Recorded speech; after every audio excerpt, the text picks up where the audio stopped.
नमस्कार साथियों, एक बार फिर से आप सभी का हमारे यूट्यूब चैनल पर स्वागत है। आज मैं हिंदी व्याकरण के संबंध में तीसरा वीडियो लेकर आया हूँ।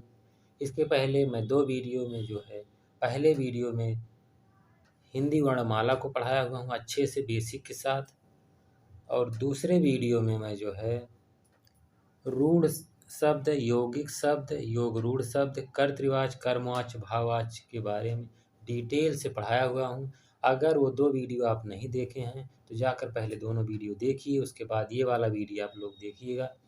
वीडियो को ज़्यादा से ज़्यादा लाइक शेयर करिए। चैनल को सब्सक्राइब ना किया हो तो सब्सक्राइब कर लीजिए।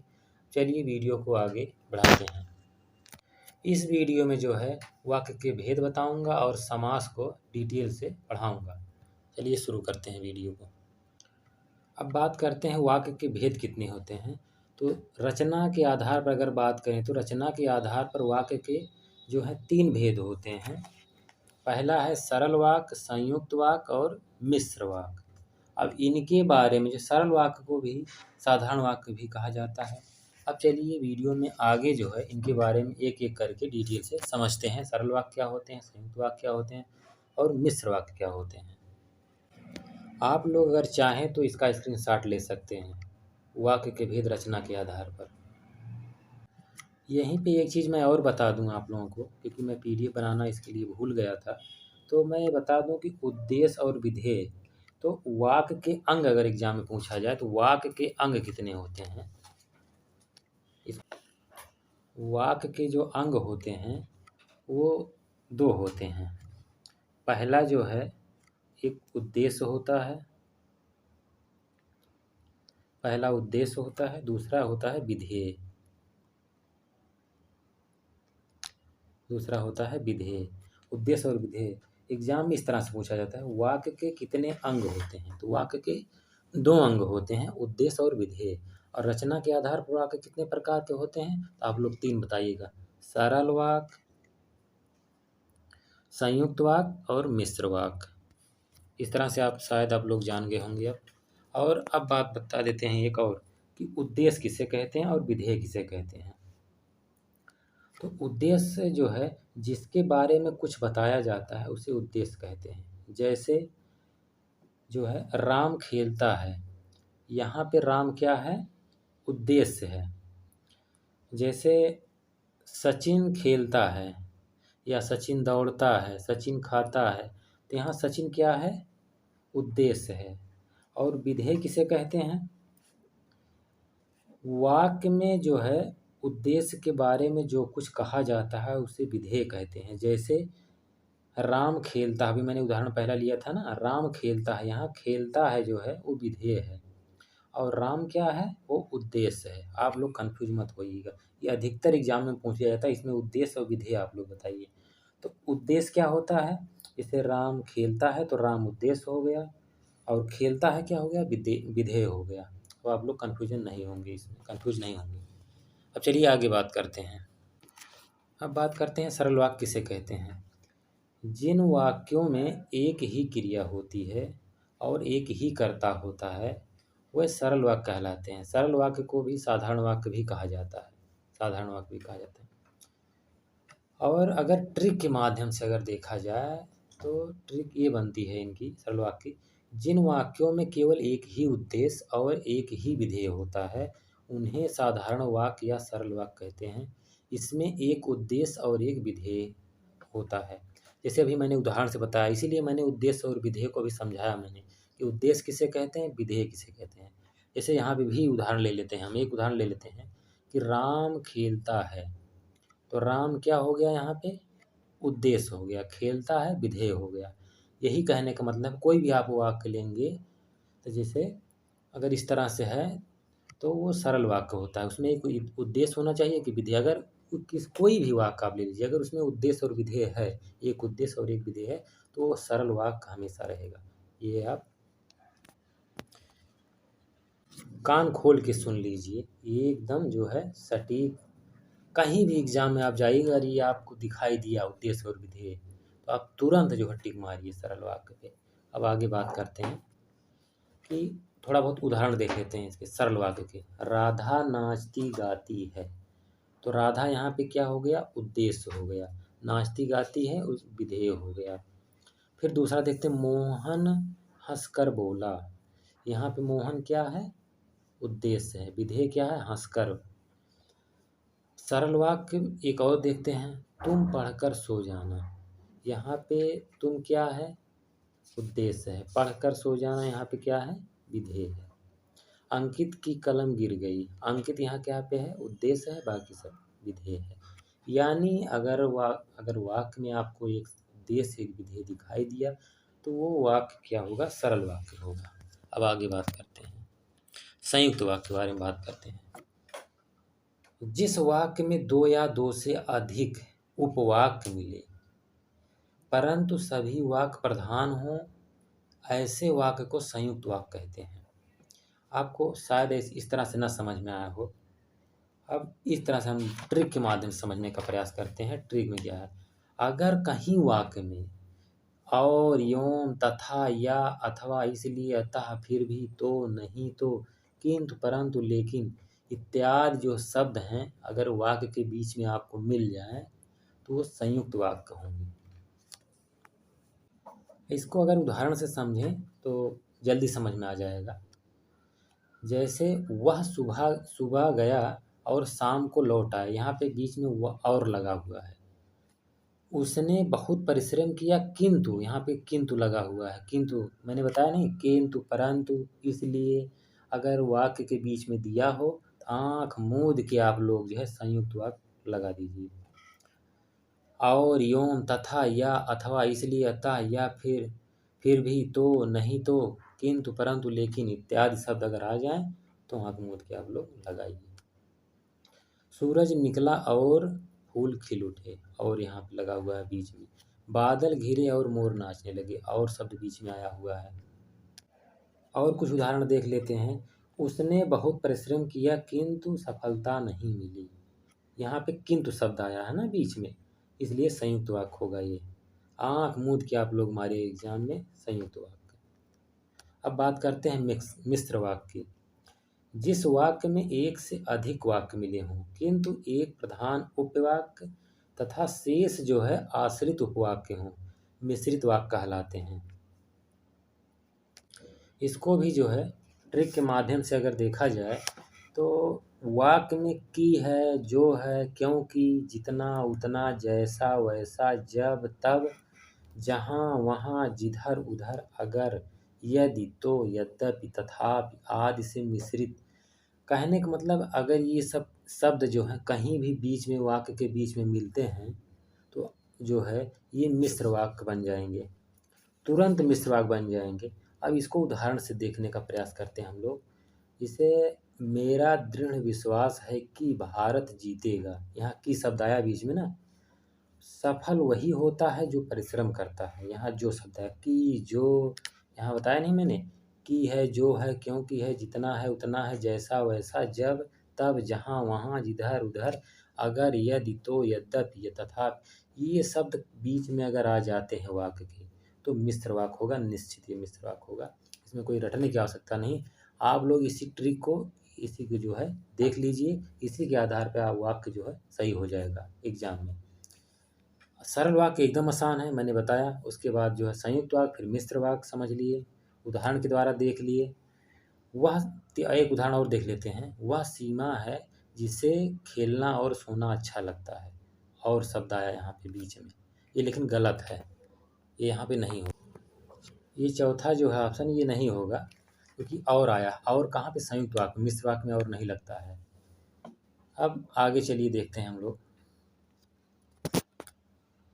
रचना के आधार पर जो है वाक्य रूपांतरण देखते हैं, और इसे एग्जाम में अधिकतर पूछा जाता है। एक वाक्य का दूसरे वाक्य में रचना की दृष्टि से रूपांतरित होना वाक्य रूपांतरण कहलाता है। जैसे पहला है सरल वाक्य का संयुक्त वाक्य में कैसे, तथा मिश्र वाक्य में, संयुक्त वाक्य का सरल वाक्य तथा मिश्र वाक्य में कैसे बदलें, मिश्र वाक्य का सरल वाक्य तथा संयुक्त वाक्य में कैसे बदलें। कहने का मतलब एक वाक्य को दूसरे वाक्य में कैसे बदला जाता है, इसको देखते हैं हम लोग आगे। रचना के आधार पर वाक्य रूपांतरण के बारे में अगर समझें तो पहला देखते हैं सरल वाक्य जो है। राधा जो है नाचती गाती है। अगर इसी वाक्य को संयुक्त वाक्य बनाना हो तो कैसे बनाएंगे? तो ये ऐसे बनाएंगे कि राधा नाचती और गाती है, और शब्द लगा दिए तो ये क्या बन गया? संयुक्त वाक्य बन गया। अभी मैंने ट्रिक के माध्यम से वहाँ पे बताया था कि और शब्द आ जाए बीच में तो वो क्या बन जाएगा? संयुक्त वाक्य बन जाएगा। फिर दूसरा देखते हैं हम लोग सरल वाक्य। मोहन हंसकर बोला। अब इसी को अगर संयुक्त वाक्य बनाना हो हमें तो मोहन हंसा और बोला, और शब्द लगा दिए तो ये संयुक्त वाक्य बन गया। एक और उदाहरण ले लेते हैं। सूरज के निकलते ही फूल खिल उठे। अब मिश्र वाक्य अगर इसी को बनाना हो तो सूरज निकला और फूल जो है खिल उठे, यानी एक काम हुआ और दूसरा काम स्टार्ट हो गया। ये जो है मिश्र वाक्य बन गए।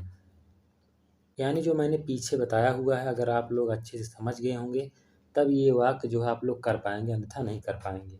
अगर समझ में नहीं आया हो तो वीडियो को कई बार आप लोग देखेंगे, जो मैं कह रहा हूँ उसको ध्यान से सुनेंगे तो आप लोग अवश्य समझ जाएंगे और ये एग्ज़ाम में एकदम 100% सही करके आएंगे। अब बात करते हैं संयुक्त वाक्य का सरल वाक्य तथा मिश्र वाक्य में कैसे बदलते हैं। अब पहला है संयुक्त वाक्य। सभी लिख चुके हैं लेकिन सृजिता अभी तक लिख रही है। अब इसी को अगर सरल वाक्य बनाना है तो कैसे बनाएंगे? सभी के लिख चुकने पर भी सृजिता लिख रही है। सभी के लिख चुकने पर भी सृजिता क्या कर रही है? लिख रही है। और फिर एक उदाहरण और लेते हैं संयुक्त वाक्य का। निधि रात भर पढ़ती है ताकि परीक्षा देने की तैयारी कर सके। अब इसी को अगर सरल वाक्य बनाना है तो कैसे बनाएंगे? निधि रात भर पढ़कर परीक्षा देने की तैयारी करती है। निधि रात भर पर पढ़कर परीक्षा देने की, यहाँ कहने का मतलब निधि रात संयुक्त वाक्य जो बना था, निधि रात भर पढ़ती है ताकि शब्द आया ना, इसको हटा देते हैं यहाँ पे, इसको हटा दिए तो ये सरल वाक्य बन गया। और एक उदाहरण लेते हैं तीसरा। अभिलाषा ने रोना शुरू किया और शब्द आया यहाँ पे, संयुक्त है ना, और शब्द, बेहोश हो गई। अब इसी और को हटा देते हैं तो ये क्या बन जाएगा? सरल वाक्य बन जाएगा। अब इसको शायद आप लोग समझ गए होंगे। अब आगे चलते हैं मिश्र वाक्य का सरल वाक्य तथा संयुक्त वाक्य में बदलने का प्रयास करते हैं। मिश्र वाक्य जैसे है, जब भी मैं विकास के घर गया मेरा आदर सत्कार हुआ। अब इसी को सरल वाक्य कैसे बनाएंगे? विकास के घर जाने पर मेरा आदर सत्कार हुआ।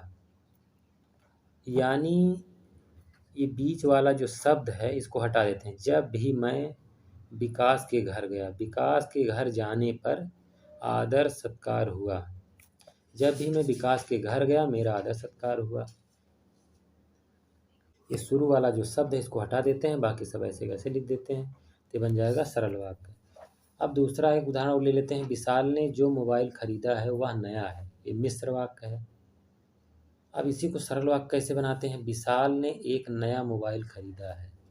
यानी एक उद्देश्य एक विधेय होना चाहिए सरल वाक्य में, तभी वो सरल वाक्य बनेगा। और मिश्र वाक्य मैंने अभी पीछे बताया है, इसको एक बार फिर से दिखा देते हैं। मिश्र वाक्य को ये है कि बीच में अगर कि, जो, क्योंकि, जितना, उतना अगर वाक्य में कहीं भी आपको दिख जाए, जितना, जैसा, वैसा, जब, तब, जहाँ, वहाँ, जिधर, उधर, अगर, यदि, तो, यद्यपि, तथापि आदि से मिश्रित जो है शब्द, अगर ये मिश्रित शब्द आते हैं मिले जुले तो ये जो है मिश्रित वाक्य बनते हैं। अब आप लोग समझ गए होंगे। अब बात करते हैं अगले टॉपिक यानी समास के बारे में। तो समास के बारे में पहले थोड़ा बहुत जान लेते हैं, समास किसे कहते हैं। तो समास शब्द जो है दो शब्दों सम एवं आस से जो है कि मेल से बना है, जिसका अर्थ है संक्षिप्त कथन या शब्द। समास प्रक्रिया में शब्दों का जो है संक्षिप्तीकरण किया जाता है। एक और देख लेते हैं। दो अथवा दो से अधिक शब्दों से मिलकर बने हुए नए सार्थक शब्द को समास कहते हैं। और मैंने यहाँ सिर्फ एक ही लिखा हुआ है। दो या दो से अधिक शब्दों का परस्पर संबंध बताने वाले शब्दों को समास कहते हैं। और समास के जो हैं 6 भेद होते हैं। और समास जो है, समास विग्रह के बारे में अगर हम समझते हैं तो समस्त पद के सभी पदों को अलग अलग किए जाने की प्रक्रिया समास विग्रह या व्यास कहलाती है। जैसे नीलकमल का अगर विग्रह करें हम लोग तो क्या बनेगा, नीला है जो कमल, तथा चौराहा का अगर विग्रह करें तो चार राहों का समूह। इसी को क्या कहते हैं, समास कहते हैं। समास रचना में प्रायः दो पद होते हैं, पहले को पूर्व पद और दूसरे को उत्तर पद कहते हैं। अब इसी के बारे में जो है आगे डिटेल से चर्चा करेंगे। जो समास के 6 भेद हैं, पहले इनको जान लेते हैं कौन कौन से भेद हैं इसके।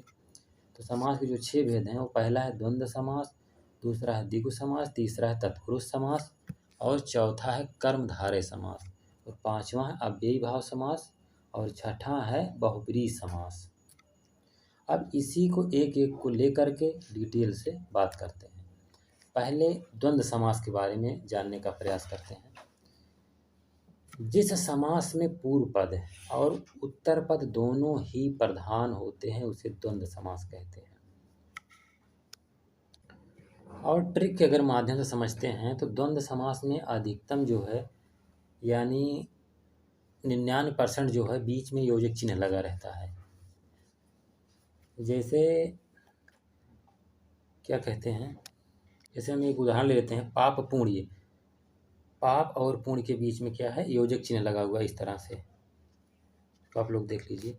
जैसे पाप हो गया, पाप और बीच में योजक चिन्ह, फिर पुण्य, इस तरह से योजक चिन्ह लगा रहता है, लगभग योजक चिन्ह लगा ही रहता है। अब बात करते हैं कि दूसरा ट्रिक जो है, द्वंद्व समास में और विभक्ति का लोप होता है। यानी अगर जो है नदी और नाले हैं तो जिसे नदी और बीच में योजक चिन्ह नाले, इसको इस तरह से भी लिखा जा सकता है, नदी और नाले। इसका लोप करके सिर्फ योजक चिन्ह लगा दिया जाता है, तो नदी और नाले, कहने का मतलब ये द्वंद्व समास हो जाएंगे। अगर इसको उदाहरण से समझा जाए तो अच्छे से समझ में जाएंगे आप लोग। जैसे माता पिता, बीच में माता और पिता के बीच में योजक चिन्ह लगा हुआ है। अब ये हो जाएगा माता और पिता। राम और कृष्ण है यहाँ, तो राम और कृष्ण है। भाई बहन, भाई और बहन। पाप पुण्य मैंने भी उदाहरण लिया था ना, पाप और पुण्य। सुख दुख यानी सुख और दुख। इस तरह से कहीं भी वर्ड आपको मिल जाए तो क्या होगा, द्वंद्व समास होगा। द्वंद्व समास को पहचानने का सबसे अच्छा तरीका यही है, योजक चिन्ह बीच में लगा रहता है। और एग्जामों में जो है यही ऑप्शन जैसे इसी तरह से दिया रहता है। इसमें पूछा जाएगा ये कौन सा समास है, द्वंद्व है, द्विगु है, क्या है। तो अगर योजक चिन्ह आप लोग देख लें तो वो द्वंद्व समास आप लोग आँख मूंद के लगा दें और ये एकदम 100% सही हो जाएगा। और एक उदाहरण से और अगर समझने का प्रयास किया जाए तो अगर देखा जाए तो अधिकतर जो है इनका विलोम होता है। जैसे भाई हो गया, बहन हो गया, तो भाई का उल्टा क्या हो गया, विलोम, बहन हो गया, भाई और बहन। पाप का क्या हो गया उल्टा, विलोम, पुण्य हो गया, सुख दुख। इस तरह से भी अगर आप लोगों को 99% लगभग सही होता है ये भी ट्रिक। जैसे माता हो गया, पिता हो गया, इस तरह से आप लोग भी देख सकते हैं द्वंद्व समास को। इसमें और उदाहरण देख लेते हैं, जैसे राजा और प्रजा हो गए, तो राजा के बीच में पर एक योजक चिन्ह लग गया, फिर उसके बाद प्रजा लिख सकते हैं। नारी, नर और नारी, इसको नर और योजक चिन्ह फिर नारी लिख सकते हैं। इस तरह से जो है ढेर सारे उदाहरण हैं, उदाहरण के माध्यम से आप लोग समझ सकते हैं। अब बात करते हैं अगले टॉपिक की, द्विगु समास। अब तक मैंने द्वंद्व समझा, दूसरा है द्विगु समास। जिस समास में पूर्व पद संख्यावाची हो द्विगु समास कहलाता है। अब पूर्व पद क्या होता है, जैसे पहला उदाहरण अगर हम आप लोगों को दिखाते हैं, इसे नवरत्न लिखा हुआ है, तो जो इसमें आगे नौ लगा हुआ है, नौ नौ जो लिखा हुआ है, इस तरह से आप लोग देखिए, पेन के द्वारा हम समझाते हैं। जैसे यहाँ पे जो नौ है ये क्या है, संख्यावाची है। इसी को ये जो है यहाँ पे नौ है, इसी को क्या कहते हैं, पूर्व पद कहते हैं। पूर्व पद यानी जो हिंदी में इसी तरह से लिखा जाता है, पूर्व पद यानी जो पहला ये है, ये यही जो है पूर्व पद, इसी को कहते हैं। बाकी जो बचा हुआ है इसको क्या कहते हैं, उत्तर पद कहते हैं। बाकी को इसको उत्तर पद कहते हैं, इसको पूर्व पद कहते हैं। अब पूर्व पद यानी संख्यावाची है, इसमें नौ नौ अगर लिखा जाए गिनती में तो 1 2 3 4 5 6 7 8 9, इसी तरह से अगर संख्यावाची आपको दिख जाए शब्द में तो क्या होगा, द्विगु समास होगा। द्विगु हमेशा संख्यावाची होता है। द्वंद्व जो है बीच में योजक चिन्ह लगा रहता है, द्विगु क्या होता है, संख्यावाची होता है। जैसे सप्तद्वीप, 7 द्वीपों का समूह है, 7 द्वीपों का समूह सप्तद्वीप। इसमें 7 लगा हुआ है ना, इसलिए संख्यावाची है। 3 भुवनों का समूह त्रिभुवन, और जो है 7 मंजिलों का समूह, इसमें 7 है ना, तो जो एग्जाम में दिया जाता है यही दिया जाता है। नवरत्न हो गया, सप्तद्वीप हो गया, त्रिभुवन हो गया, सतमंजिल हो गया, इसी तरह से ऑप्शन में दिया जाता है। आप लोगों को इसमें पूछा जाता है ये कौन सा समास है। अगर आप लोगों को इस तरह से दिखाई दिया संख्यावाची मतलब पूर्व पद, तो आप लोग आँख मूंद के जो है द्विगु समास जो है लगा देंगे, वो 100% सही हो जाएगा। इसमें बहुत सोचने समझने की बात नहीं है। अब इसमें कुछ और उदाहरण लेते हैं। जैसे सप्ताह हो गया, सप्ताह में कितने 7 दिन, मतलब यानी 7 है ना शुरू में, तो ये भी हो गया, क्या हो गया, द्विगु समास हो गया। त्रिकोण, त्रि आया ना, त्रि मतलब 3, ये भी क्या हो गया, द्विगु समास हो गया। तिरंगा, 3 आया ना शुरू में, तिरंगा 3, यानी ये भी द्विगु समास हो गया। दोपहर, 2 आया ना शुरू में, मतलब पूर्व पद जो आया है 2 आया है, तो ये भी हो गया द्विगु समास। इस प्रकार से जो है ढेर सारे उदाहरण आप लोग देख सकते हैं। और द्वंद्व समास, द्विगु समास सबसे आसान है, इसको कई बार आप लोग जो सॉल्व करेंगे तो अपने आप याद आ जाएगा। अब बात कर लेते हैं कर्मधारय समास की। कर्मधारय समास किसे कहते हैं? जिस समास में पूर्व पद विशेषण और उत्तर पद विशेष से हो, कर्मधारय समास जो है कहलाता है। इसको ट्रिक के अगर माध्यम से समझे तो ज़्यादा अच्छे से समझ में आ जाएगा। विशेषता इसकी क्या है? विशेषता बताने वाले समास को कर्मधारय समास कहते हैं। जैसे काली मिर्च, काली है जो मिर्च, नील कमल, नीला है जो कमल। एक उदाहरण और ले लेते हैं, पीताम्बर, पीत है जो अंबर, यानी पीला है जो अंबर। चंद्रमुखी, चंद्र के समान मुख वाली। इसकी जो मेन पहचान है, एक चीज़ मैं और बता दूं आप लोगों को ट्रिक, कि विग्रह करने पर दोनों पद के मध्य में है और जो के समान आदि शब्द आते हैं। जैसे है आ गया, है जो, जैसे हाँ ना, काली मिर्च, काली है जो मिर्च, इसका विग्रह करेंगे तो इस तरह से बनेगा, काली है जो मिर्च, है जो आया है ना, इस तरह से दे सकते हैं। के समान यहाँ आया, चौथे ऑप्शन में आप चौथा देखेंगे, चंद्रमुखी, चंद्र के समान मुख वाली, के समान आया ना, तो इस तरह से आप लोग भी पहचान सकते हैं कर्मधारय को। है जो कहीं दिख जाए या के समान आ जाए तो वो कर्मधारय हो जाएगा, इस तरह से। अब बात कर लेते हैं अव्ययी भाव समास की। जिस समास में पूर्व पद अव्यय हो, अव्ययी भाव समास कहलाता है। जिस समास का पहला पद यानी पूर्व पद अव्यय तथा प्रधान हो, उसे अव्ययी भाव समास कहते हैं। और इसकी जो पहचान है, इसका पहचान जो ट्रिक है, वो पहला पद जैसे है अनु, आ, प्रति, भर, यथा, यावत, हर आदि आए, यानी इसका जो उपसर्ग बने, कोई शब्द लीजिए जैसे आजीवन है, इसमें उपसर्ग क्या है, आ है, आजीवन, आ अलग रहेगा, जीवन अलग रहेगा। प्रति, प्रति में क्या उपसर्ग है, दिन अलग है, यानी प्रतिदिन। इस तरह से अगर कहीं भी उपसर्ग आप लोगों को दिख जाए तो अव्ययी भाव समास आँख मूंद के मारिए, 100% सही होगा एग्जाम में। इसका सबसे आसान तरीका पहचानने का अव्ययी में, जैसे यथा स्थान, यथा अलग हो गया, स्थान अलग हो गया, स्थान के अनुसार। एग्जाम में यही ऑप्शन इसी तरह से दिया जाता है, जैसे आजीवन दे दिया, प्रतिदिन दे दिया, यथा संबंध दे दिया, यही सब जो है उसमें उदाहरण में दिया जाता है आप लोगों को। इसमें पूछा जाता है, जैसे 4 ऑप्शन दे दिया गया, इसमें पूछा जाता है कि कौन सा समास है। उसमें अगर इस तरह से दिख गया आप लोगों को, आप लोग करके देखिए कि अगर उपसर्ग निकल रहा है तो अव्ययी समास हो जाएगा 100% से। यथा संभव हो गया, यथा इसमें निकल रहा है, पूर्व पद जो है अव्यय होना चाहिए यानी उपसर्ग, तो वो अव्ययी भाव समास हो जाता है। जैसे इसको कई उदाहरण से समझ लेते हैं। जैसे प्रतिदिन हो गया, प्रतिधन दिन, ठीक है, इसमें प्रति आ गया उपसर्ग, आजन्म बता ही दिया, यथासंभव बता ही दिया। अनुरूप, जैसे अनुरूप, अनु अलग हो गया प्लस रूप अलग हो गया, अनुरूप, अव्ययी भाव समास से भी हो गया। भर पेट, भर उपसर्ग हो गया, पेट अलग हो गया, यानी अव्ययी भाव समास। प्रतिकूल, प्रति अलग, धन कूल अलग, इस तरह से। हाथों हाथ, हाथ प्लस हाथ, ये क्या हो गया, अव्ययी भाव समास हो गया। कहीं भी जैसे संधि विच्छेद इसमें बन रहा है तो अव्ययी भाव समास होता है। इसको कई उदाहरण से आप लोगों को मैंने समझा दिया, अब शायद आप लोग समझ गए होंगे कि अव्ययी भाव समास क्या होता है। और इसको ट्रिक जो है, जैसे अनु, आ, प्रति, भर, यथा, यावत, हर आदि अगर बीच में आता है, अगर इसको संधि विच्छेद करने पे आता है तो अव्ययी भाव समास ही होता है। अगला देखते हैं हम लोग बहुब्रीहि समास। अब बात कर लेते हैं बहुब्रीहि समास किसे कहते हैं। जिस समास में दोनों पदों के मध्य से एक विशेष जो है अर्थ का बोध होता है, एक विशेष अर्थ का अर्थ होता है, उसे क्या कहते हैं? बहुब्रीहि समास कहते हैं। इसे दशानन, यानी कहने का कुल मतलब यही है कि अगर कोई शब्द है उसका कोई तीसरा अर्थ निकले तो बहुब्रीहि समास होता है। ऐसे दशानन, 10 हैं मुख जिनके अर्थात रावण। यहाँ दशानन का अर्थ कहाँ से जोड़ा गया? रावण से। रावण के क्या होते हैं? 10 क्या मुख होते हैं। तो यहाँ 10 मुख हैं जिनके अर्थात रावण। यहाँ तीसरा अर्थ निकल रहा है ना।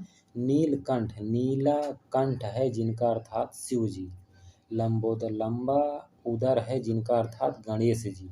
गिरधर, गिरि को धारण करने वाले अर्थात श्री कृष्ण। यानी कुल मिला जुला के मैंने जो बताया कि इसमें जो है तीसरा अर्थ निकलता है, वो बहुब्रीहि समास होते हैं। इसमें आप लोग चाहे कुछ उदाहरण अगर नोट करना चाहें तो नोट कर सकते हैं। जैसे चक्रपाणि है, चक्र है, पाणि अर्थात विष्णु, इसमें तीसरा अर्थ निकल रहा है। इसे जैसे महावीर हैं, तो महान वीर हैं जो हनुमान, इसमें जो है तीसरा अर्थ निकल रहा है हनुमान। चतुर्भुज, 4 हैं भुजाएं जिनकी विष्णु की जो है 4 भुजाएं थी ना, इसलिए इनका जो तीसरा अर्थ निकल रहा है इसमें, इसलिए बहुब्रीहि समास होगा। प्रधानमंत्री, मंत्रियों में प्रधान है जो प्रधानमंत्री, यानी इसमें जो है एक अलग अर्थ निकल रहा है। पंकज, पंक में पैदा हो जो कमल, पंकज, ये कमल जो है कीचड़ में पैदा होता है ना। अनहोनी, ना होने वाली घटना, कोई विशेष घटना, यहाँ भी जो है बहुब्रीहि समास होगा। पीताम्बर मैंने बता ही दिया। निशाचर, निशा में विचरण करने वाला, यानी जो है राक्षस, यहाँ तीसरा अर्थ निकल रहा है। ये जो एग्जाम्पल में जो मैं बता रहा हूँ, इससे जो एग्जामों में अधिकतर पूछा जाता है वही मैं बता रहा हूँ। जैसे त्रिलोचन हो गया, 3 है लोचन जिसके शिव। चंद्रमौली हो गए, चंद्र है मौली पर जिसके शिव, अर्थात तीसरा अर्थ निकल रहा है यहाँ पे।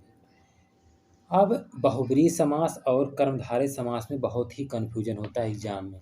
अगर एग्जाम में जो है ऑप्शन में बहुब्रीहि भी दिया है और क्या कहते हैं कर्मधारय दिया है, दोनों ऑप्शन में दिया है, और उसमें पूछा गया है कि जो है नीलकंठ जो है ये बहुब्रीहि है या कर्मधारय है, तो आप लोग यहाँ पे जो है जैसे नीलकंठ अभी मैंने बताया था ना, वो कर्मधारय भी है और बहुब्रीहि समास भी है। कर्मधारय समास है, बहुब्रीहि समास दोनों है। लेकिन अगर नीलकंठ का जो है सीधा अर्थ निकाले, जैसे नीला है जो कंठ, सिर्फ इतना ही लिखा है, इतना ही, इसका तीसरा अर्थ न निकालें तो ये क्या हो जाएगा? कर्मधारय समास हो जाएगा। अगर इसका तीसरा अर्थ निकालने का प्रयास करें तो नीलकंठ का नीला है जो कंठ अर्थात क्या है? शिव जी। शिव जी का जो कंठ था वो नीला था। यहाँ पे तीसरा अर्थ अगर निकालेंगे तो क्या हो जाएगा? बहुब्रीहि समास हो जाएगा। ये एग्जाम्पल में जो है एग्जामों में जो दिया जाता है ऑप्शन में, अगर दोनों दिया है बहुब्रीहि और कर्मधारय और उसमें नीलकंठ का पूछा है तो ये कौन सा समास है, तो उसमें आप लोग बहुब्रीहि ही लगाएंगे, क्योंकि ये कई एग्जामों में सही माना गया है। और होते क्या हैं? दोनों होते हैं, कर्मधारय समास भी होते हैं, बहुब्रीहि समास होते हैं, क्योंकि नीलकंठ का जो है तीसरा अर्थ भी निकल रहा है, इसलिए बहुब्रीहि समास भी होगा। एक उदाहरण से और समझने का प्रयास करते हैं। जैसे लंबोदर, मोटे पेट वाला। अब इतना अगर कहें तो ये कर्मधारय समास हो गया, लेकिन अगर हम इतना कहें लंबा है उदर जिसका अर्थात गणेश, गणेश जी का पेट बहुत बड़ा था ना, तो ये क्या हो जाएगा? बहुब्रीहि समास हो जाएगा। कहने का मतलब अगर नीलकंठ हो गया, लंबोदर हो गया, ये सब अगर उदाहरण दिए हुए हैं तो ये क्या हो जाएंगे? बहुब्रीहि समास हो जाएंगे। अगर बहुब्रीहि नहीं दिया है तो कर्मधारय आप लोग लगा देंगे। ऑप्शन में अगर बहुब्रीहि नहीं दिया है तो कर्मधारय लगाएंगे, अगर बहुब्रीहि ऑप्शन कर्मधारय भी दिया है, बहुब्रीहि भी दिया है, तो आप लोग बहुब्रीहि पे ही टिक लगाएंगे। बात करते हैं जो है छठा जो है तत्पुरुष समास के बारे में बात करते हैं। ये बहुत लंबा है थोड़ा सा। जिस समास में पूर्व पद गौण तथा उत्तर पद प्रधान हो तत्पुरुष समास कहलाता है। और ये कुल मिला के 6 भेद होते हैं। तत्पुरुष समास के 6 भेद होते हैं। कर्म तत्पुरुष, करण तत्पुरुष, संप्रदान तत्पुरुष, अपादान तत्पुरुष, संबंध तत्पुरुष, अधिकरण तत्पुरुष, ये 6 जो है इनके भेद होते हैं। इन्हीं भेदों को जो है एक एक करके समझने का प्रयास करते हैं। अब पहला जो है कर्म तत्पुरुष है, इसको जो है समझने का प्रयास करते हैं हम लोग। इसके पहले एक चीज़ मैं और बता दूं, अगर आप लोगों को कारक याद हो कारक से जो है तत्पुरुष जो है निकालना आसान हो जाता है। अगर कारक चिन्ह आप लोगों को याद हो, जैसे अगर आप लोग पढ़े होंगे 9-10 में, कारक चिन्ह उसमें रटाया जाता था, पढ़ाया जाता था हम लोगों को। जैसे कर्ता ने कर्म को करण से के द्वारा संप्रदान के लिए अपादान से अलग होना, संबंध का की के अधिकरण में पर, इस तरह से आप लोग अगर कारक याद किए होंगे कारक चिन्ह, तो तत्पुरुष समास जो है आराम से निकाल ले जाएंगे। वही है इसमें, बाकी इसमें कुछ और है नहीं अलग से। जैसे इसमें ट्रिक के माध्यम से समझें, को का लोप हो जाता है कर्म तत्पुरुष में। जैसे मत को देने वाला, एग्जाम्पल में जो आपको एग्जाम में जाएंगे तो इसी तरह से दिया रहता है। जैसे मत को देने वाला, इसमें पूछ लिया कौन सा समास है। ये तत्पुरुष समास में कई दे दिया आप लोगों को एग्जाम्पल। ये पूछ लिया ऑप्शन में, जैसे 4 ऑप्शन दे दिया है, कर्म तत्पुरुष है, करण तत्पुरुष है कि संबंध तत्पुरुष है, क्या है, तो आप लोगों को बताना पड़ेगा। इससे मत को देने वाला, को है शब्द ना, को, कर्ता ने कर्म को, मैंने बताया नहीं, अगर कारक चिन्ह याद है तो आसानी से निकाल ले जाएंगे। को शब्द है तो यहाँ क्या हो जाएगा, मत को देने वाला है अर्थात मतदाता, तो यहाँ क्या हो जाएगा, को शब्द आया ना, तो ये तत्पुरुष कर्म तत्पुरुष हो गया।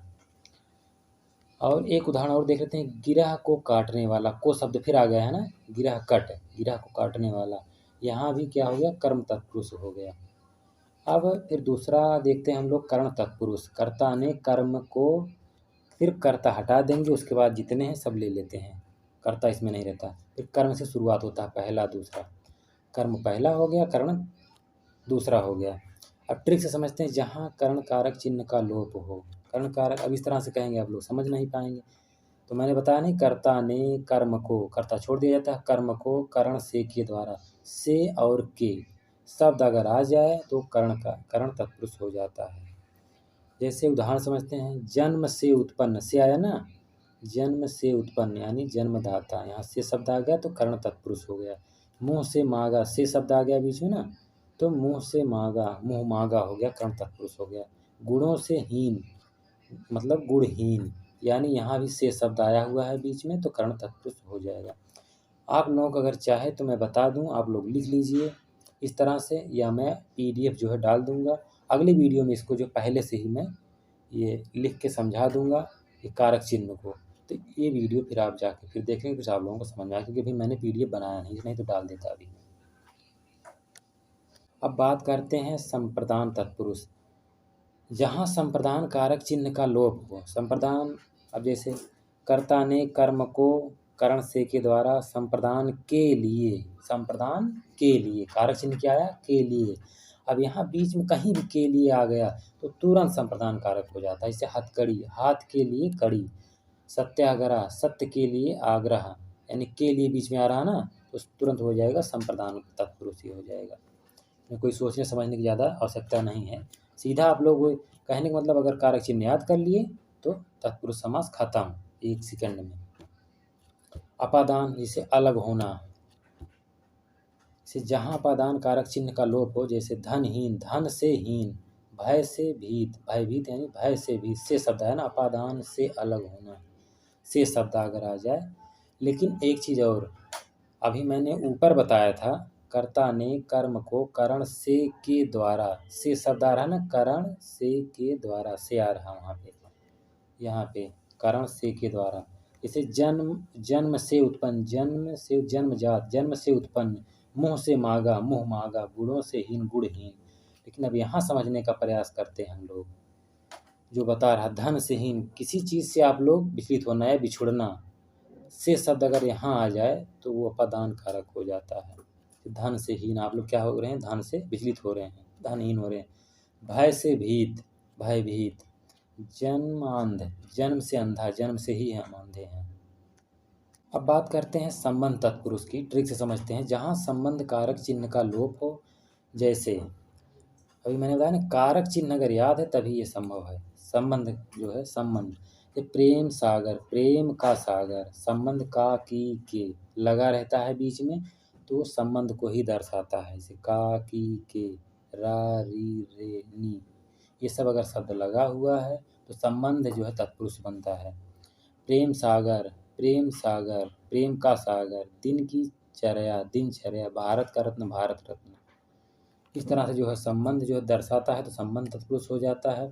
अब बात करते हैं अधिकरण तत्पुरुष की। जहाँ अधिकरण कारक चिन्ह का लोप, अधिकरण कारक माने में पर अगर शब्द कहीं बीच में आ रहा है तो क्या होता है अधिकरण। इसे नीति निपुण, नीति में निपुण, में शब्द आया ना, में पर मैंने बताया अभी पर भी आया। इसे आत्मविश्वास, आत्मा पर विश्वास, पर शब्द यहाँ आया ना, अधिकरण तत्पुरुष हो गया।